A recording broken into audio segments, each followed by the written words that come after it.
Om Shri Sai Ram, offering myself at Swami's lotus feet, Sai Ram to one and all present here, both physically and virtually. I have a pleasant duty today to introduce Dr. Anshuman Jyothi Das. Dr. Anshuman is the co-founder of a startup, Labby Inc., a startup born at MIT Media Lab that is developing breakthrough mobile spectrometer technologies for industrial applications. Sir has done his BSc Honours and MSc Physics from Sri Satyasai Institute of Higher Learning and went on to pursue his MTech in Lasers and Electro-Optics from DIAT Pune. Sir has done his research from Jawaharlal Nehru Center for Advanced Scientific Research, Bengaluru, on the topic Organic Solar Cells, Light Harvesting, Large Area Devices and Stability. Previously, Sir was a research scientist at MIT, Media Lab and MIT Tata Center for Technology and Design.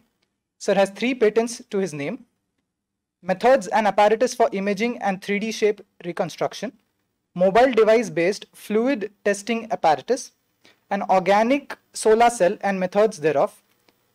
Sir has extensively worked on polymer optics during his PhD, and later he has worked on smartphone based skin imaging, food sensing, designing smart biomedical devices, and paleontology. Now, I invite Sir to share his knowledge on the topic Computational Imaging, Quest for Superhuman Vision. Sir. Thank you, organizers, Gauri sir and Deepa ma'am, for the opportunity. Greetings from Boston. It's always a pleasure to be back and connect with with my old physics department, and it's definitely a very enriching experience to hopefully interact with the current students across all the campuses. I'm going to just see if I can present.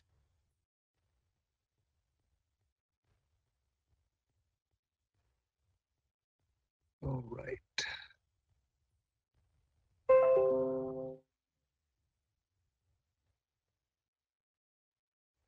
All right. I think you should be able to see my screen. If anyone cannot, please please send me a chat or something. All right. So the topic is computational photography towards superhuman vision. The superhuman vision part is just a fancy title. Pretty much all the talks in this in this webinar are doing some kind of superhuman vision, like something that we cannot see, that have limitation, that our eyes are limited, and we need external help from technology to see. Just to put something in the talk in perspective, I'm taking a pedagogical approach to this topic. The first half, I think I'd like to go to the basics and gradually build to my research, and only in the second half I'll share some results from some of my research in healthcare. And the goal is to not overburden you with a lot of results and a lot of jargon, but to keep the concepts a little bit simple so that you have some take-home message at the end of it. So all of us do use cameras for taking selfies, to either doing research or to capturing our lives. And there's something that's common when we look at photography or imaging is you need a scene, there's something that you're capturing. You need some device to capture. I'll call it some kind of a sensor that has some either some optics, maybe a lens or two, some kind of lighting. Either it's controlled or it's not. If you're outdoors, you're pretty much relying on the lighting from the sun. And then you need modern photography or imaging is incomplete without some kind of post-processing, whether it's you're doing some kind of image processing at this stage or something more complicated like machine learning or artificial intelligence. If you look at it, our vision is very similar. I mean, we've built technology that kind of mimics the way we see things. And so the lens of our eyes and the cornea are behaving like the focusing elements. Our retina is like the sensor of the camera, like a CMOS sensor. Our brain is doing all the interpretation. We're seeing the images. And unfortunately, we do not have our own lights. Our eyes are not like shining some lasers or stuff. So we are limited by external sources of light. So that's kind of the parallel. But I mean, our eyes are amazing, and our vision system is super complicated, and it's a marvel. But we do have limitations, and all of the research, in this conference is kind of based on how can we improve that, how do we improve the spectral range, how do we improve the speed of what we can see, how do we improve on the dynamic range, and we operate in a hazardous environment. Can we measure and see depth, increase our field of view, and things like that? So the goal of all of the research that I work on, and most of the presenters are working on, is trying to see how we can beat our own eyes. So that's pretty much what superhuman vision is. In a conventional photography setup, you try to improve or achieve the image predominantly using optical components or optical processes. For instance, I want to see better, I use a high resolution sensor. I want to see farther, I use a zoom lens and things like that.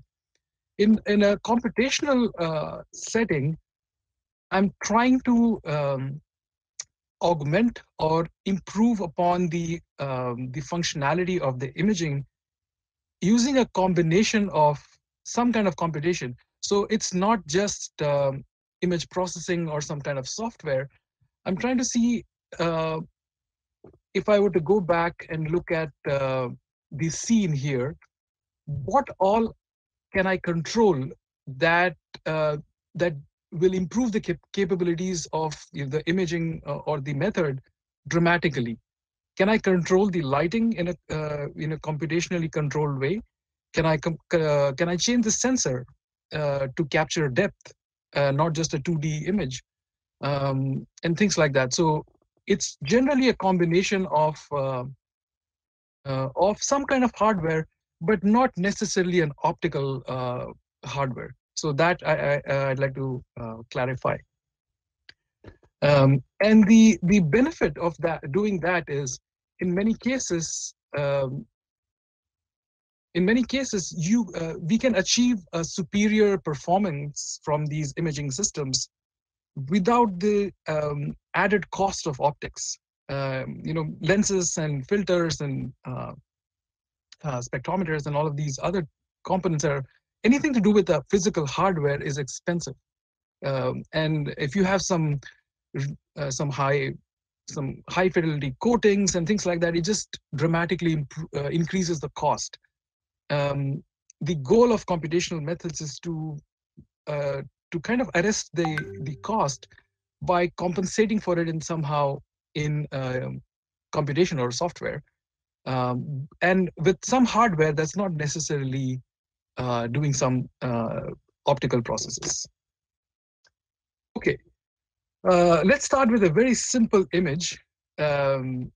It's an array of coordinates, and each coordinate has some value, right? If it's a binary value, it's a 0 or a 1, or it's a white or black, I end up with a QR code or a barcode, just like a black and white image. If I would add color to it, then I would have pretty much a very high dimensional array where there are 3 matrices for each pixel or each coordinate that correspond to the color. And so here you can see, in this case, you can actually deconstruct a color image into its components. If I were to add color and time, you would pretty much get a video, right? So this is basic photography, simple you're able to get you're able to digitize what you're getting, and you're able to look at the get a video, right?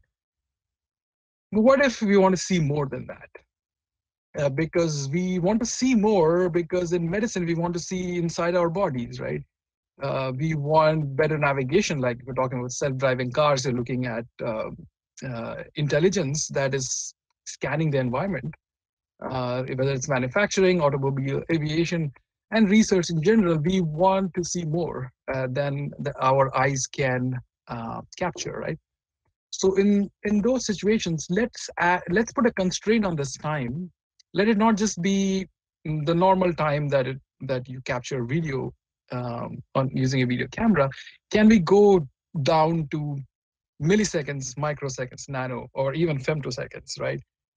What new information would come out if I were to capture images with this with an additional time resolution? Our eyes are looking at things around 15, 20 frames per second. And a fast camera, a very expensive camera, could go up to 10,000 frames per second. And if you are fans of the Mythbusters, like you're looking at, for instance, just 73,000 frames per second. What you can get from all of these is, let me just mute this. You're able to see aerodynamics and some of these physics that we would not be able to see. So it's opening up new avenues of research. It's expanding our horizons on what is that physics that's happening at those time scales, right? So that's just by looking at capturing images faster. Now, in this case, you do find like these cameras are super expensive, but it's the trade-off between how much extra knowledge you can gather for that cost. Just another example from my lab back at MIT. Some of my colleagues were able to convert a streak camera.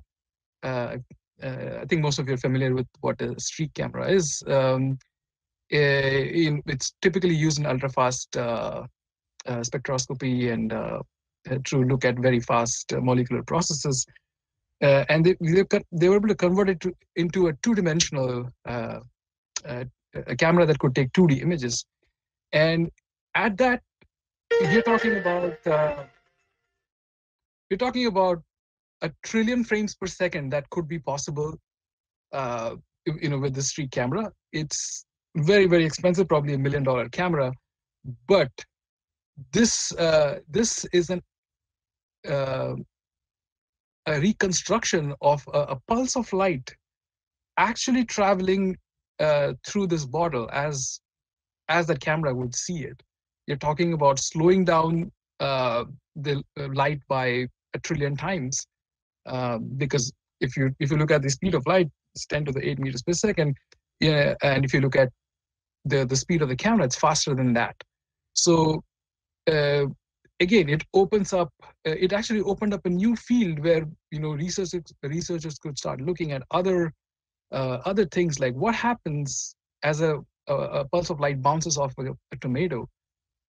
You can see, for example, in this reconstruction, a lot of subsurface scattering that's happening. Some of the light that's been trapped inside cavities and things like that. So again, it's opening up opportunities for us to see things that are way beyond what our eyes can capture.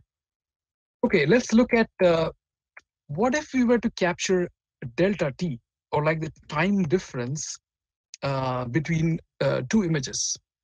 So if I know the speed of light, what I can do is calculate depth, because delta t would be directly related to that.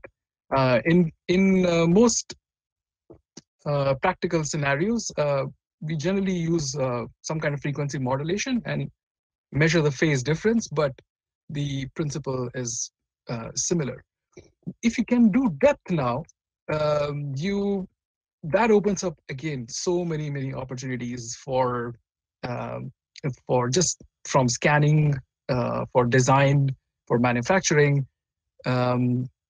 And in today's times, the devices that you can use for doing depth imaging are pretty much commodity, from the Kinect, the Microsoft Kinect that some of you would use for gaming, to many other dual camera kind of like stereo camera setups that you could also capture depth. I would, and for instance, in this, I would call this as a time of flight technique, where I'm not only capturing the usual components of an image, which would be the intensity and the color, but I'm also able to capture the depth by looking at time differences that are coming from the surface. I'll leave this to for your follow-up if someone is interested how basically a Microsoft Kinect 3D scanner works, where each pixel can also capture depth. So that's and so this is one example from some of my research. We kind of adapted that because it is $100 gaming device, and if there was some way for me to capture the raw data coming out of the device, I could probably start exploring applications where the cost and the size or the volume of the measurement would be a limitation. And we found that museums were very, very enthusiastic about this. So they invited us. So this is me at the Field Museum of Natural History in Chicago. If you haven't been there, definitely worth a visit. And this is the skull of one of the most famous exhibits that they have. It's a T-Rex skull. The name of the exhibit is called Sue. And we were able to pretty much scan the length of the skull is like 2 meters. And with some kind of optimization, we were able to scan the entire skull in less than 5 minutes for maybe $100 worth of equipment with some decent resolution. Pretty good, actually, not bad. And you can see some of the reconstructions of the skull. So again, having an added metric such as delta T to your image can open up more opportunities. And probably a quick video before we go to the healthcare applications. The same setup that we saw with the street camera, if you were to now start capturing depth information, because the camera can distinguish between two images that are separated in time, what our group was able to do was use this information to look at non-line of sight images or reconstruct scenes that our eyes cannot see directly. In fact, there is a wall in between this mannequin and the camera. There's no direct line of sight. So this is pushing the limits of how we can manipulate light or the information that's coming from the scene to go beyond line of sight. This is it's amazing. So in this case, what if I were to simply summarize this? What if I could put my eye on a wall and the wall is able to see some get a very different view of things. So it's basically taking my eye and putting it on something far away from me to see what what the wall is seeing. So that is like pushing the limits of what can be done. All right, so now I move on to like more of what my research is and some of the healthcare applications. So we looked at color, we looked at time, we looked at delta T, which was pretty much depth. What if I could measure phase? And so in phase, I'd like to clarify here. The phase, when I'm doing phase modulation here, if you recollect the first slide, we spoke about a sensor, a scene, the lighting, and the post-processing. I'm talking about more towards the lighting. So can I use computation and modulate the lighting itself to see if I can gather more information? because our eyes definitely cannot do that. We just don't have our own light source. So this technique is called structured light. It's very well known, very well established industry technique, and the concept is actually quite simple. If I had this pattern of, like, say, sinusoidal pattern, which I could use a projector to just generate, and then I could be this I could just put it on my face. Depending on the profile, or the profile of my face, my nose, my mouth, etc., you would see these contour-like patterns. And at each point where there is a discontinuity, or some kind of a profile or a relief pattern, you would see a phase change that can be captured using the camera. Uh, Although you cannot just use one single pattern to do it, and I'll tell you why. So this is some of the basics of it. At the end of it is some simple trigonometry and trying to solve a set of linear equations to arrive at the depth. So here you can see from this relationship that the z here, or the depth, I would call the depth, is geometrically related to the phase difference, phi minus some phi naught. And if I can determine that phase difference, or just the phase, I can actually get the z, or the depth here. So that's the goal here.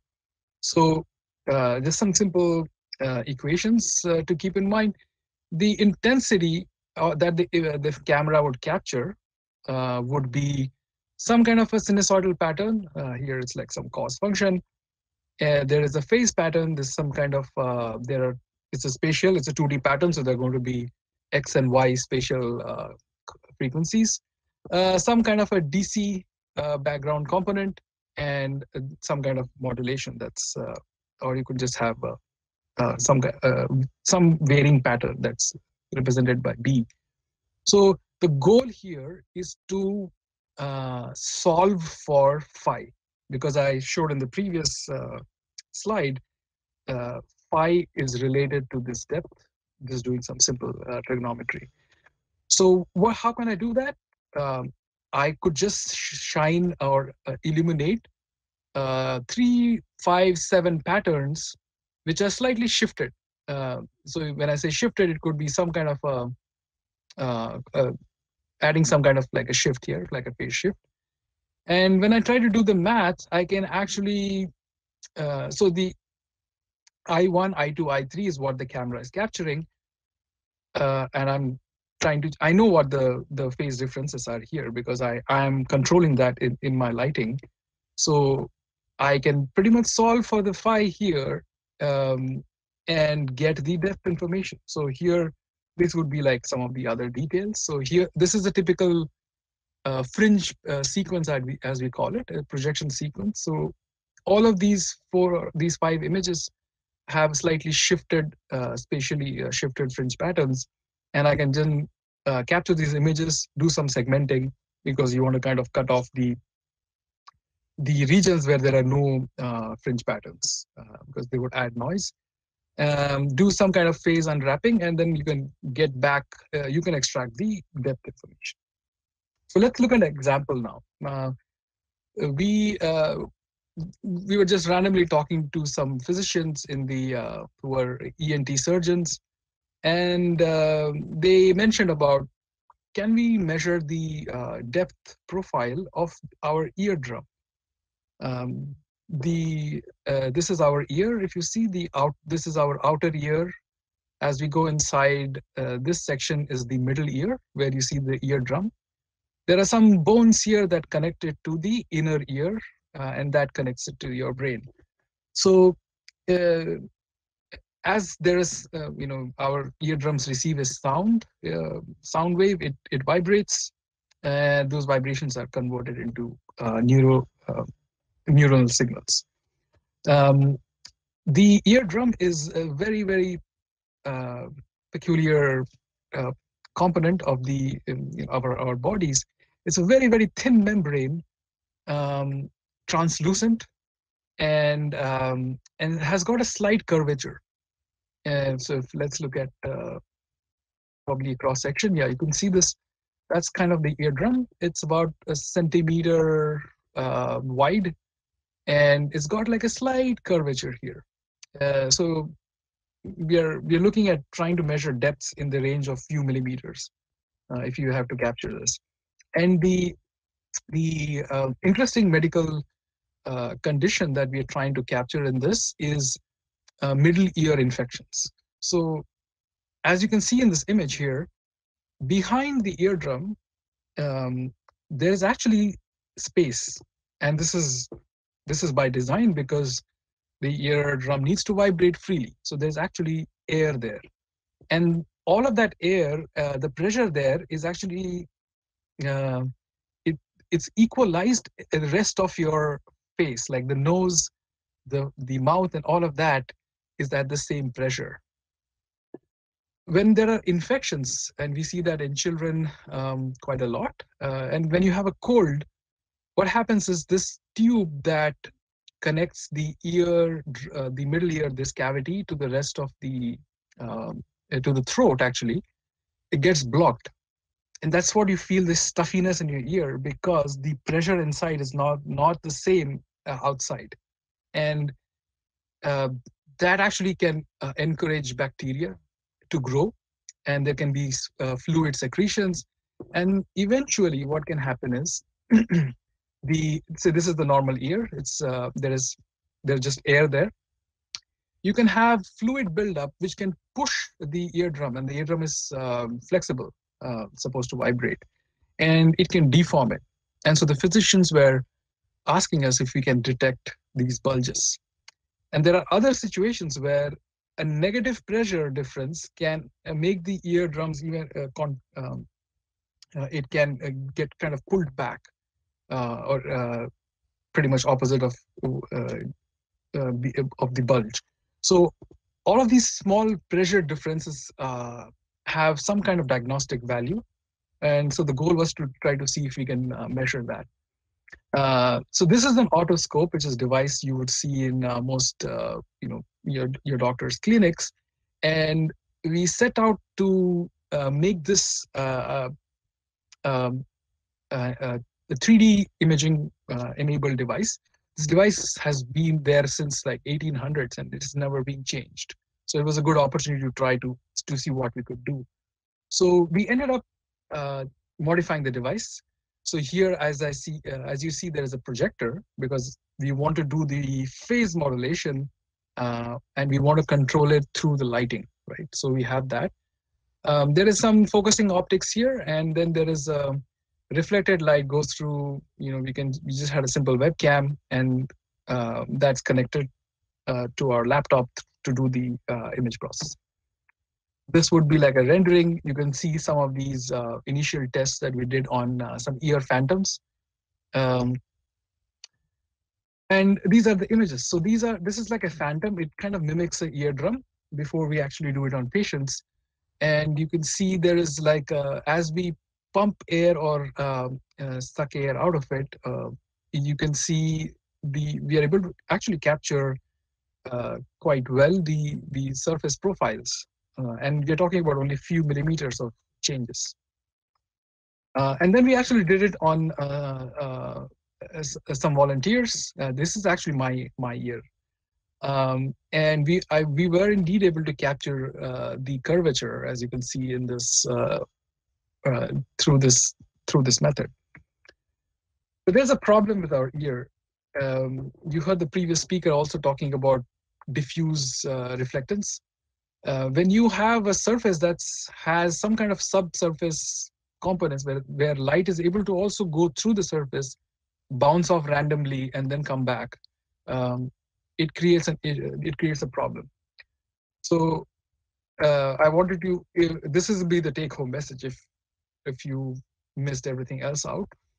This is the central concept of what most of the results that I show. A scene. A normal scene around us always has, almost all the time, has some surfaces that are diffuse. A glass of milk, some a fruit or a vegetable or things, a lot of things, an egg. Um, the reflections that are coming to our eyes directly from the surface, I would call them as direct. Anything that goes and is bouncing off many times through the surface and then coming back to my eyes, I would call that as a global component. So um, the computational challenge here is, can I uh, uh, separate out the two? Our eyes can't do that. We're seeing composite images, but computationally, the camera could separate it out. And I'll show you some more examples here. If this is some normal eggs, right? You capture a picture. This is the direct component, and you can see that the global component is that halo that's coming from the eggs. From the more interesting is actually these bell peppers, capsicum. If you look at the direct component, there's nothing.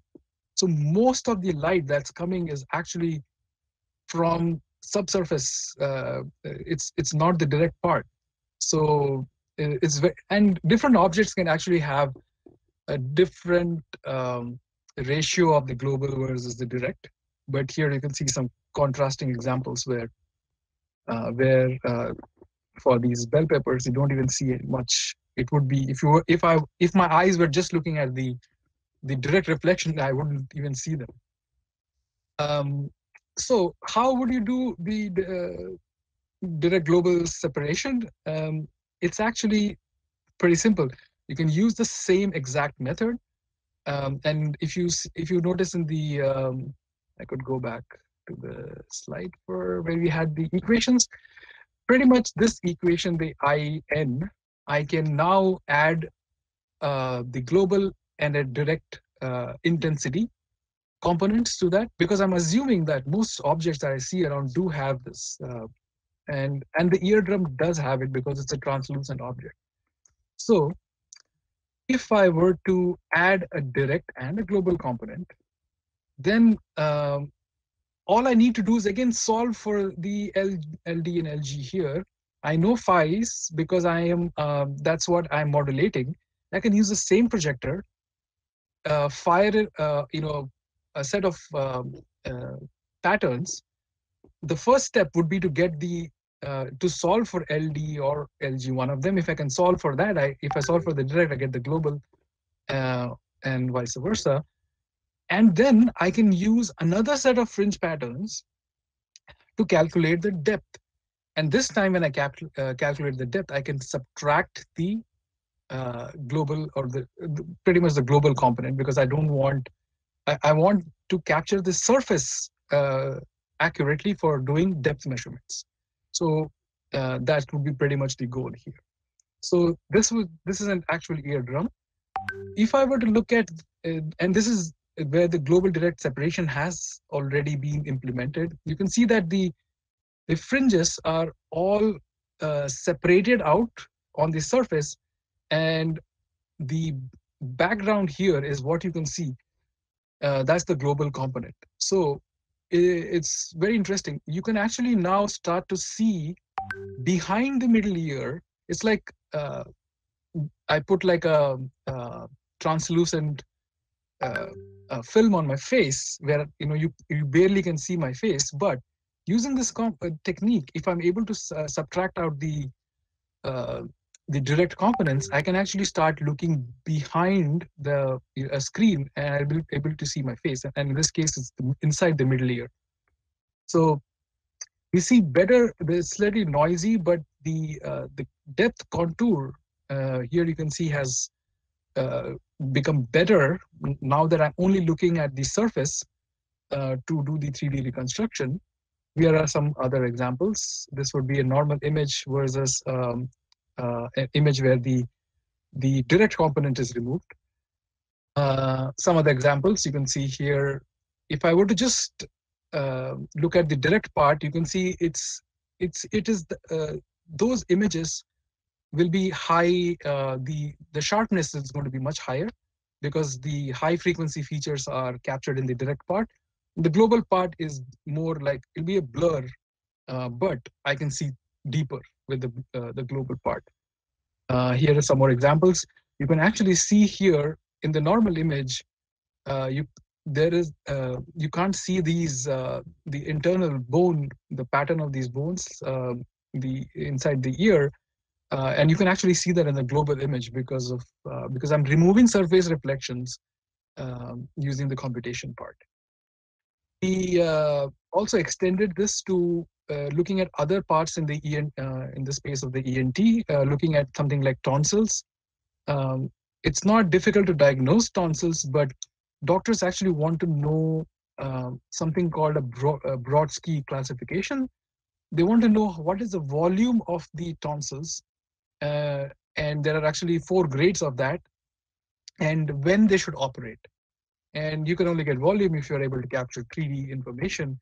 So we kind of modified this, created like a phantom, which kind of mimicked somewhat the cavity near the throat. And here you can see we were able to simulate the 4 scales, 4 Brodsky scales of the tonsil, basically tonsillar hypertrophy, which is the term for enlarged tonsils, and we could actually capture the volumes and the depth information quite accurately. So it could be a useful tool for doctors. So you could go a step further. What if the phase was also had some relationship with time? So you could actually get 3D videos now, because in the previous case you were able to get depth, but it was a static image. And there are actually people who have used our work with some more with a high-end GPU and things like that, because of doing a lot of processing, and you need a very fast projector to flash like hundreds of frames per second, but you could actually get capture 3-dimensional videos in that case. Again, so extra computation with some extra hardware. And probably end with another, just this is nothing to do with health application, but just for completeness, what if I were able to also capture the angle? So color, intensity, and also the angle. The angle again is related to depth, right? If I were closer to an object, the angles, basically if you consider the light to also have what we call a light field, which also captures the angle information, then we could also do some kind of depth imaging. This time I'm not changing the lighting, but I'm changing the sensor, doing some modification to the sensor, and the image that I get from the sensor will require some computational reconstruction to get back. And I'll show you how. So the top here, that's a normal camera. Just there's a screen. There is some kind of pretty much our retina or the CMOS sensor on your phones, and some kind of a lens. In a light field camera, what can be done is, if you were to have a set of micro lenses sitting on the sensor, each of those lenses will now start refocusing the light, being very sensitive to the angles that it came to, that the light was incident to. So in this system, then what I'll have is multiple images being captured simultaneously on a sensor, which have the coded information of the angles. So what you would see on your camera is the raw format would be like like an array of images, each of them having different angles. Now the computational challenge is, how do I create a composite image that has a one-to-one correlation with the scene that we are seeing? And if you were able to do that, and people have done that, there's a very interesting thing that comes out from this. So let me play this just before I finish. What you will be able to do is this. You can take an image like this guy blowing out candles.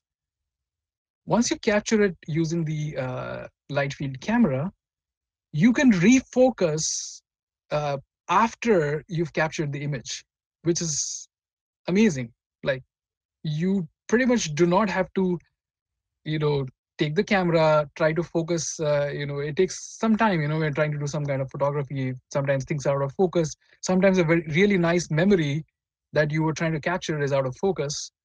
You could use this kind of a camera, capture an image, doesn't matter, just get the frame correctly and refocus. Like, if you don't want somebody, you don't like somebody and they're in the background, sometimes the photo bomb or whatever, you could just blur them out uh, uh, later. And this is not the same as doing a digital blur. This is actually the information that's captured in the image. So the image file is very, very large because of the file, the type of the format. But the benefit is you can do post capture focusing and things like that. So let me summarize. So we talked about uh, pretty much, we started with the scene. The scene has, you're trying to capture a scene. There is an object they're trying to capture. There is a sensor, there is some kind of optics, there is a lighting, and there is some computation, post-processing. And we looked at things that um, we could control in a computational manner. We looked at the examples from my research that looked at phase modulation by using a projector as a medium to create the modulations. We look that could capture depth.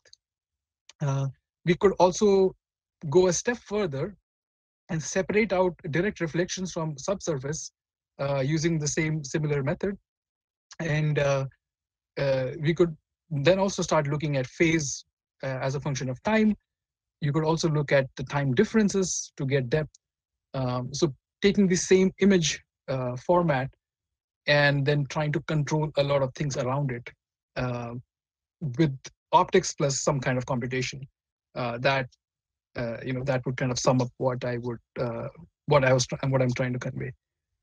So yeah, all right, thank you. I hope I was under the time limit, and yeah, I'd love to answer any questions.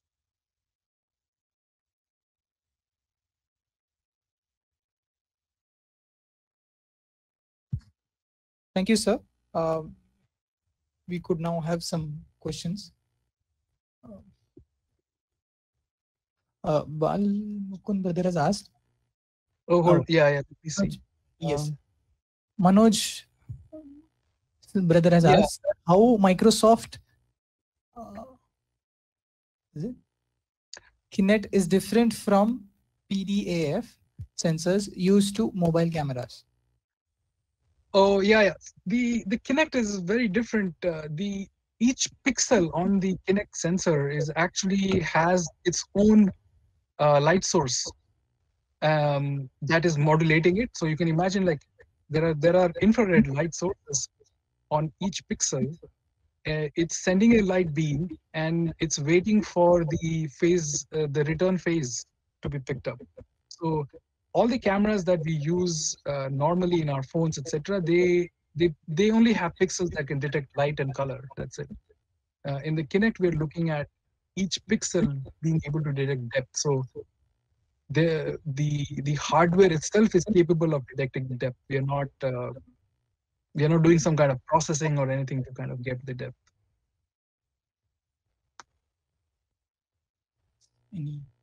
One more question, sir. Yeah, go ahead. Is it here or? No, sir.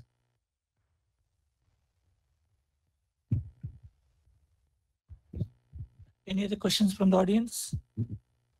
I can hear, yes. Okay. Can an otoscope damage our ear? The only way it will damage it is there is a specula which guides the light inside. If that touches the eardrum, it can hurt or damage. but the design of the specula, it's kind of tapered, so you can't actually push it all the way through. But anyone untrained can cause damage. So, but there is no light damage. Like the light that we use are just either LEDs or a projector. So the light will not be harmful. But yeah, physically, yeah, don't try it on yourself. How much data are we looking at when we process them? Oh yeah. So in computation, images you're taking a lot of images many times. You're taking maybe, like for the light field photography example, one image can be 500 MB to 1 GB. Then there are other challenges on how you can work to compress them and things like that. Many times they use a GPU to capture. You need, like, if you're trying to do something real time, you need fast processing. Yeah, so that is definitely one drawback of using a lot of computation. Yep. One more question. What is the kind of topographical resolution or depth you can get currently with your system? When you do this mapping? Yes.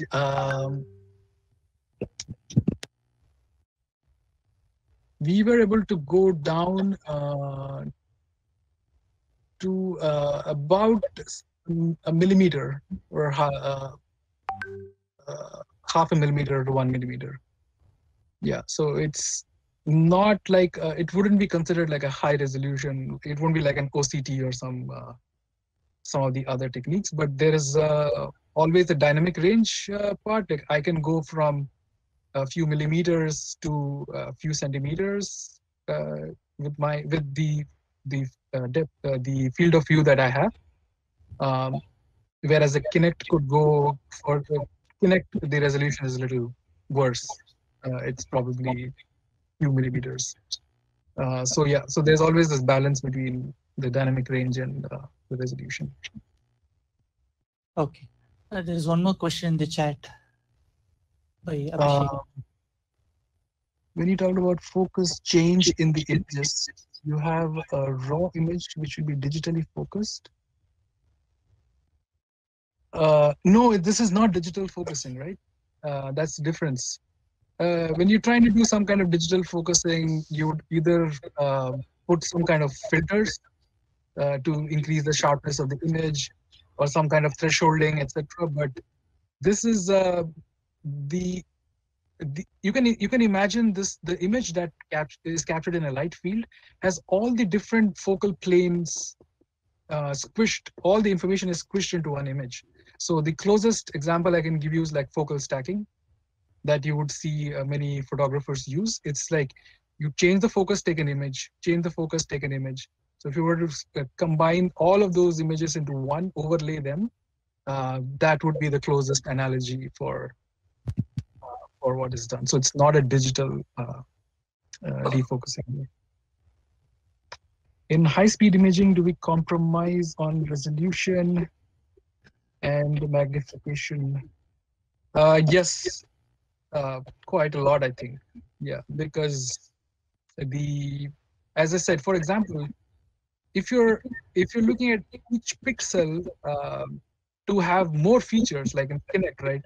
Kinect has a very low resolution. It wasn't designed to do high resolution imaging, because now you're not only putting like silicon photo detectors, an array of that, you're also putting other things like its own light source, some kind of a receiver, along with the usual color sensor. So you cannot compress all of that into like megapixel resolution. So there's always a trade-off when you're trying to do fast. Like the streak camera, the resolution is really poor. And then Tanu's saying, in the last slides, we mentioned that we could do some manipulation in our data captured. Then where do we draw the line in actually looking at reality? Yeah, super, very good question.